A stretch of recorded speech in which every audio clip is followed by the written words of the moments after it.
Takulandirani pano pa Samavita YouTube channel ndipo munkhani zathu za msiku la lero muli ndi ine Mike Thompson. Ndipo nkhani yathu yayikulu msiku la lero ndiyokhuza membala wina kapena kuti phungu wa ku nyumba ya malamulo amene amayimira ku Chikwawa Mkombezi constituency yemwenso anali nawo mu cabinet minister yapitayi ya Dr. Lazarus Makikafe Chakwera mu chipani chija cha Malawi Congress Party mu administration ya chipanichi. MP ameneyi ndi Bidamia yemwe wafika ndi kulankhula zimene zazizimutsa wanthu zimenenso zapereka mafunso ochuluka kwambiri kwa Malawi ochuluka kupatula pambali ponena kuti anthu aku constituency adabwa nazo zomwe walankhula komanso Amalawi ochuluka amene nkhani yawapeza ali ndi mafunso ochuluka komanso adabwa ndi zomwe iye walankhula. Ndipo chinthu chodabwitsa chachikulu nchakuti pakutha pa masankho apa 16 September pamene zotsatira za phungu zayamba kuperekedwa, Bidamia zapezeka kuti sadachite bwino pa masankhowa. Ndipo m'malo mwake adayuza bungwe la Eskom kunena kuti likuyeneka likachotse transformer pa trading ya mphungu mboma lomweli la Chikwawa kwa senior Chifukwa. Malipoti akufotokoza kunena kuti Bidamia achita izi kamba kamkwiyo chifukwa chonena kuti sadachite bwino pa masankho apa 16 September. Ndipo malo mwake iwo aloza masankho atabitidwa kapena kuti atagonjetsedwa ndi MP yemwe akuyimira chipani cha Democratic Progressive Party DPP amene ndi Lloyd Malola. Ndipo malingana ndi momwe anthu a community afotokozera kufotokoza kuti Bidamia amafotokoza kuti transformer idali yawo ndipo ndalama zimene adagwiritsa ntchito pogula transformer sizidachokere kwa aliyense koma mthumba mwawo. Ndipo kupyolera kukuloza kwa masankho iwo aganiza zonena kuti transformer ichoke ku community imeneyi. Ndipo iwo adafotokoza kuti anthu a communitywo akuyenereka zokhuza transformer akauze emwe wasankhidwa posachedwapa amene ndi Malola. Ndipo atolankhani atayesa kuti alankhule nawo Bidamia sadakwanitse kuyankhapo kalikonse, ndipo m'malo mwakenso atayesa kuyimbiridwa foni yawo samayankha. Koma polankhulapo anthu ambiri afotokoza kunena kuti zimene achita Bidamia sichiganizo chabwino monga phungu kamba kunena kuti izi ndi zobwezeretsa chitukuko mbuyo, ndipo m'malo mwake uku sikuchita zinthu mwa fair kamba kunena kuti anthu amene akuwalanda transformer ndi omwewonso anakawapeza m'mbuyomo kunena kuti awasankhe, ndipo atachita izi anawavotera ndi kuwayika pa mpando wa phungu.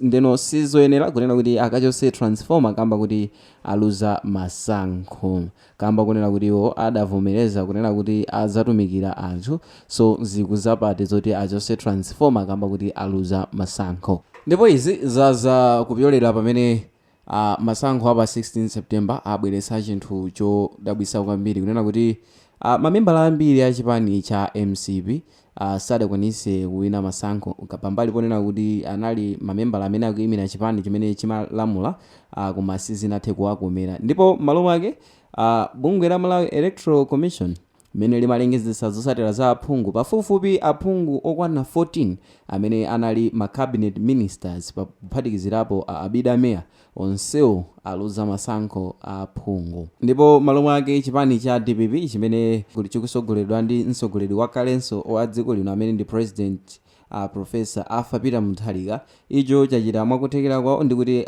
ma MP ochuluka amene akuyimira chipanichi akwanitsa kuchitako bwino madera ochuluka. Ndipo malo ambiri amene ma MP a DPP achitako bwino ndi chigawo cha pakati chimene ndikuphatikizakonso boma la Chikwawa, kumene tukamba kuti Bidamia kamba kunatira aluza masankho aganiza zoti achotse transformer imene anayibweretsa ngati chimodzi mwa zitukuko kuderako. Ndipo iwo akunena kuti anthu akumuziko afunse MP wasopanoyo, ndipo transformer yawo iwo akuitenga kamba kunena kuti ndalama zimene anagwiritsa ntchito sizaboma ndi ndalama za mthumba mwawo. Ndipo polankhulapo akatswiri pa zandale afotokoza kunena kuti zomwe zachitika ku Chikwawa Mkombezi constituency ndikamba kunena kuti chipani cha MCP ulamuliro wawo sunali wamphamvu, ndipo udalinso umodzi mwa ulamuliro umene wavutika pa nkhani ya zachuma, ndipo wakhalanso umodzi mwa ulamuliro umene sudakwanitse kulemba anthu ochuluka ntchito. Ndi m'malo mwake ndi chifukwa chake zinthu zawavuta ndi ndifake ziganizo zikuchitika zikukhala zosayenera chifukwa chino zoti ulamuliro wa chipani chimenechi unali ulamuliro opanda mphamvu ndi opanda sogolo. Ndipo issue yokhuza kufuna kuchosa transformer ku Mphungu Trading Center ndi imenenso pano ikubweretsa symbolic ku dziko lonse la Malawi ndi kuyika debate yonena kuti sopano aphungu pa nkhani ya zachitukuko akuyenereka kunena kuti pamene akupanga ma project osiyanasiyana otukulira dziko lino akuyenereka kunena kuti azitenga katundu yemwe ndi waboma osagwiritsa ntchito ma private donations ndi kuti azakopere nawo anthu ngati ataluze kuti azafunenso kuzitenga zinthuzo, kamba kuti ichi nchokhumudwitsa kuti MP yemwe adabwera nkuzakopa anthu ndi kuwamema anthu kuti amuvotere, atamuvotera ndi kubweretsa chitukuko andi mu second term zavuta kuti apitirire ndi kuzaganiza zokachosa chitukuko chimene adachipereka.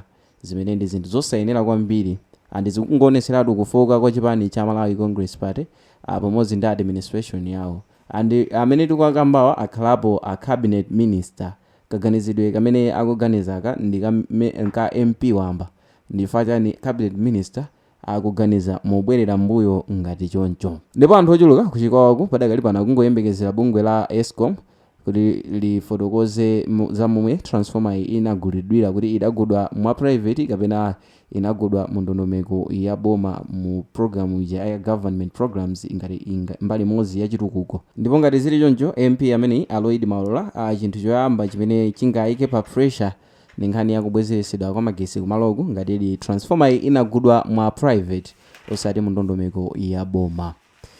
Choncho okondedwa omvera apa ndipo pamapeto pa video yomwe tinakukonzerani mtsiku la lero, ndipo mu nkhani yathu ya mtsiku la lero munali ndi ine Mike Thompson. Ndipo ngati mwayikonda video chitani like komanso subscribe kuti tenso kupasireni ma videos amene tikukonzerani pano pa Sam Mavita YouTube channel. Musayiwala kuchita comment in comment section kuti timve maganizo anu za momwe mwayilandira nkhani. Goodbye.